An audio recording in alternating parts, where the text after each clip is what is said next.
Olá pessoal, tudo bem com vocês? Eu me chamo César Teixeira Pacheco, sou estudante de Engenharia Elétrica da Universidade Federal de Santa Maria, campus Cachoeira do Sul. Olá, pessoal. Eu sou Gustavo Lenhart Steffen, estudante de Engenharia Elétrica na Universidade Federal de Santa Maria, no campus de Cachoeira do Sul. O nosso projeto é orientado por nossa professora Ana Luísa Sobia. O mesmo é intitulado Apoio Pedagógico e Aulas Extracurriculares, Ciências Exatas para Discentes do Ensino Fundamental e Médio. Então, galera, hoje a gente vai trazer um conceito novo na matemática, bem importante e que cai bastante em provas, que é a sequência numérica. Mas então, o que é uma sequência numérica? A sequência numérica é uma sucessão finita ou infinita de números, sempre obedecendo uma determinada ordem, definida antecipadamente. A gente pode ver ao lado o exemplo de uma sequência numérica, neste caso, de números ímpares positivos. Vemos que a sequência numérica ela está sempre dentro de parênteses, e neste caso, ela é 1, 3, 5, 7, 9 e reticências, significando que ela continua. Temos também embaixo a sequência dos números naturais, 1, 2, 3, 4, 5 e reticências. Uma classificação bem importante quanto à sequência numérica é com relação ao seu tamanho. Ela pode ser infinita, ou seja, ela tem infinitos números, e ela pode ser representada da seguinte forma, como a gente pode ver no exemplo dos números pares positivos, sendo 2, 4, 6, 8, 10 e as reticências, que significam que ela continua indefinidamente. E nós temos também a sequência numérica finita, que neste caso ela não possui reticências no seu final, dizendo exatamente que ela é finita. A gente pode ter como exemplo a sequência numérica dos números decimais do sistema decimal, ou seja, 0, 1, 2, 3, 4, 5, 6, 7, 8 e 9, encerrando a sequência ali. Então, pessoal, agora a gente vai definir alguns conceitos que são bem importantes quando a gente fala sobre sequência numérica. O primeiro deles é o conceito de igualdade de sequências, ou seja, duas sequências numéricas só vão ser iguais quando elas tiverem os mesmos termos e eles estiverem na mesma ordem. Prestem atenção nisso. Vamos ver o exemplo.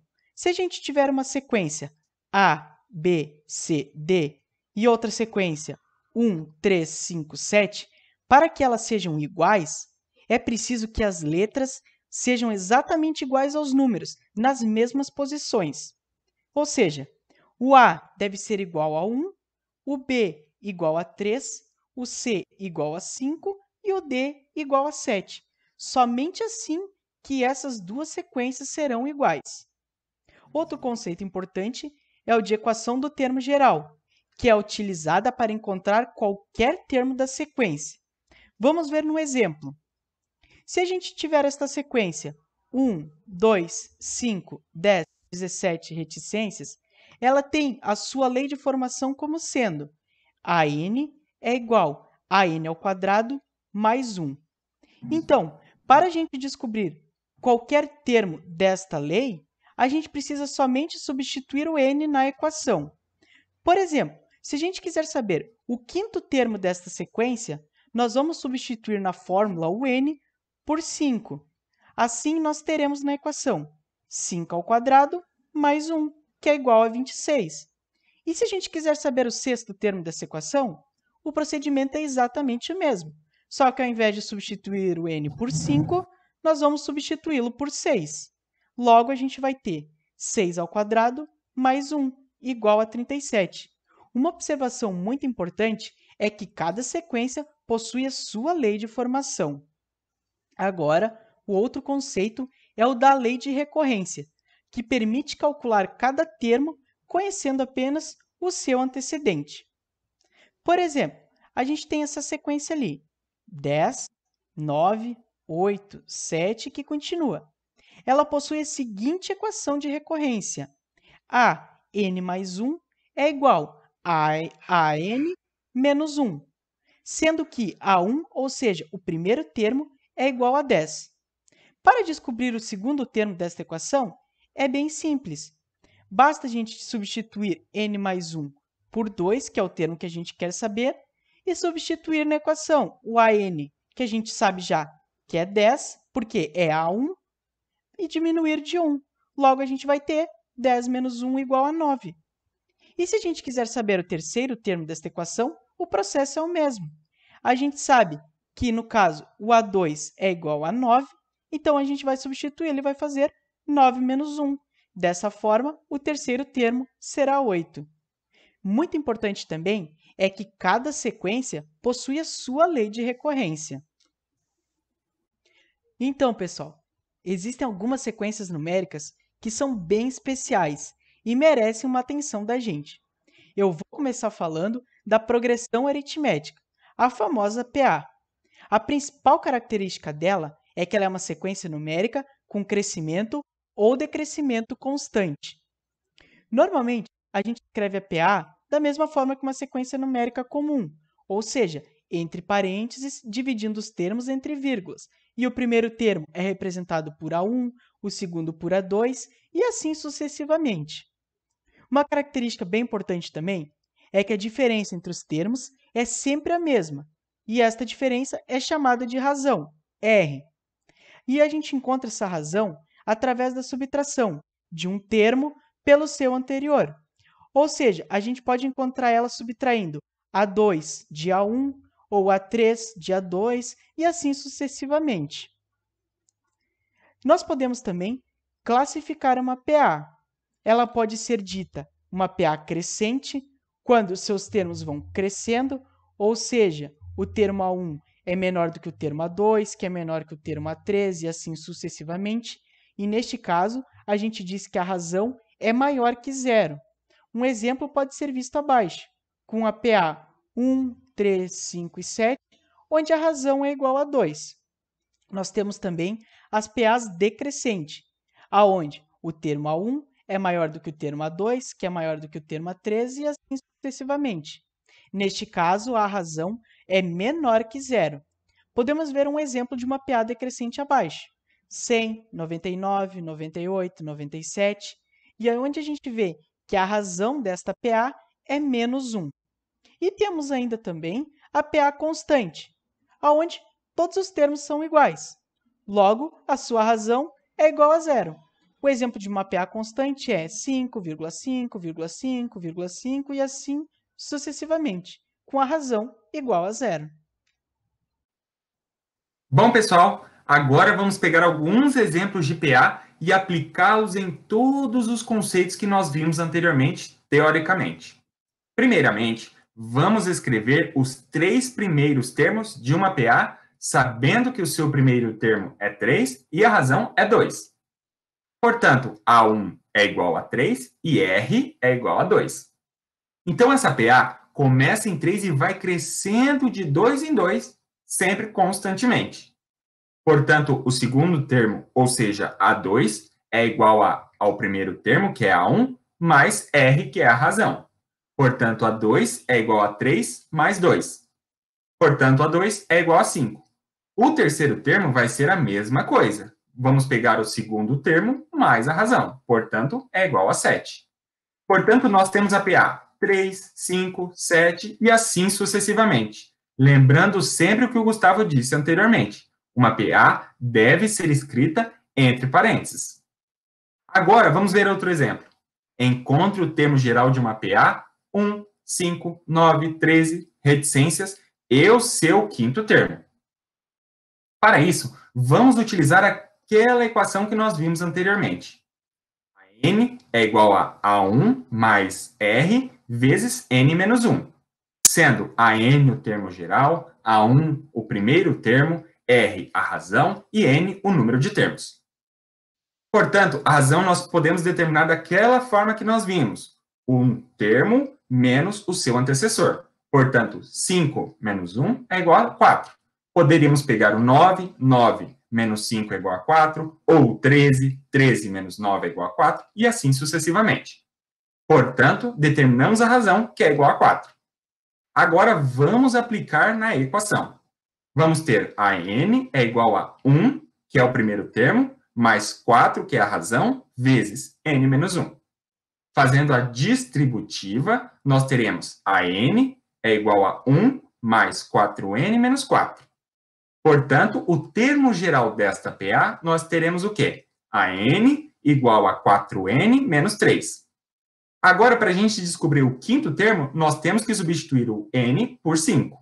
Portanto, teremos a 5 é igual a 4 vezes 5 menos 3. Portanto, o quinto termo desta PA é 17.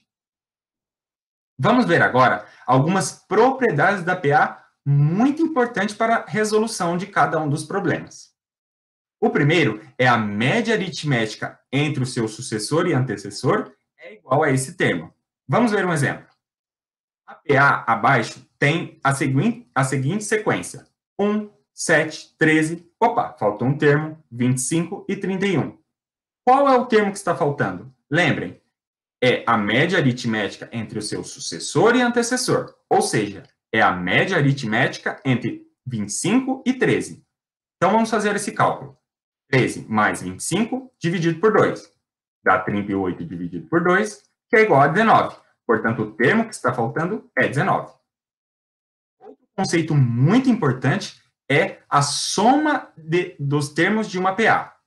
Portanto, essa soma de uma PA finita pode ser determinada a partir da equação Sn é igual a 1 mais an, entre parênteses, vezes n dividido por 2, sendo Sn a soma de n elementos, A1 o primeiro termo, An o último termo e n o número de termos.